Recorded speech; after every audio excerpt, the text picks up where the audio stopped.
देखिए सर, एक युवा कार्यकारिणी की सूची घोषित की गई थी, उसको विवाद के बाद वापस लेना पड़ा, किस तरीके देखते हैं?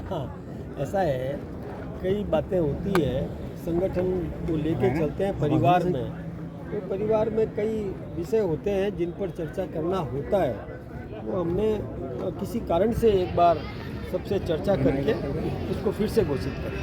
देखिए, सचिन पायलट अभी टोंक दौरे पर थे, उन्होंने एक बयान दिया कि सत्ता और संगठन में तालमेल नज़र नहीं आ रहा भाजपा में। किस तरह देखते हैं उनके इस बयान को? भाई सचिन जी को पता नहीं है, मैं राज्यसभा का सदस्य भी हूँ तो सत्ता में हूँ, और संगठन का प्रदेश अध्यक्ष हूँ, तो सत्ता और संगठन में इससे बढ़िया तालमेल और क्या चाहिए।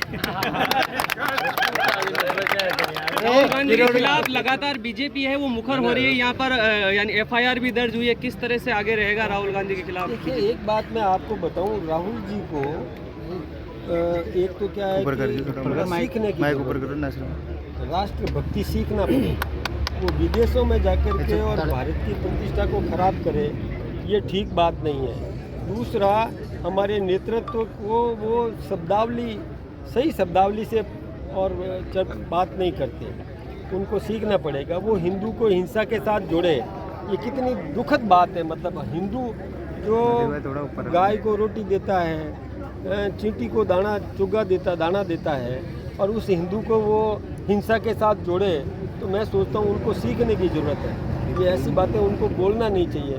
ऐसे शब्द प्रयोग करेंगे तो फिर लोग मुकदमे दर्ज कराएंगे, विरोध करेंगे। सचिन पायलट कहते हैं भाजपा के नेता बेलगाम हो गए, उनके आका चुप हैं और चुटभैया नेता हैं जो अपनी सीट जमाने के चक्कर में लगे हुए हैं। मैंने आपको बताया कि बेलगाम कौन है, भारत की प्रतिष्ठा कौन गिरा रहा है। आपको पता है, जब डोकलाम में हमारे चीन के साथ सैनिक युद्ध कर रहे थे, आपस में कुश्तम कुश्ती हो रहे थे, तब हमारे राहुल जी चीन के सेनापति के साथ में और गलबैयाँ कर रहे थे। ये ठीक बात नहीं है। हमारे सैनिकों ने सर्जिकल स्ट्राइक किया और वो हमारे सैनिकों से सवाल करे कि कहाँ किया, कौन मरा, वहाँ तो कोई था ही नहीं।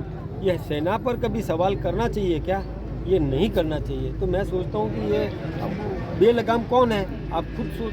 राहुल गांधी की जुबान काटने को लेकर एक बयान दिया गया, उसको लेकर सचिन पायलट ने कहा है कि उनको दंडित नहीं करके बीजेपी ये मैसेज देना चाहती है कि वो इस तरीके की बयानबाजी के साथ है। देखिए, एक शब्दावली होती है, एक मैं बताऊँ, शब्द चयन होता है किसी का, कई जगह तकिया कलाम होता है ना। वो भावना केवल उनको कोई जुबान काटने का मतलब ये कोई कैंची से काटने का नहीं होता है। बात को काटना ही जुबान पे, या गाँवों में यही प्रचलन है, एक शब्दावली, किसी की बात काटो उसको क्या जुबान काट दी, है ना। ऐसे नहीं है, बाकी कोई भावना।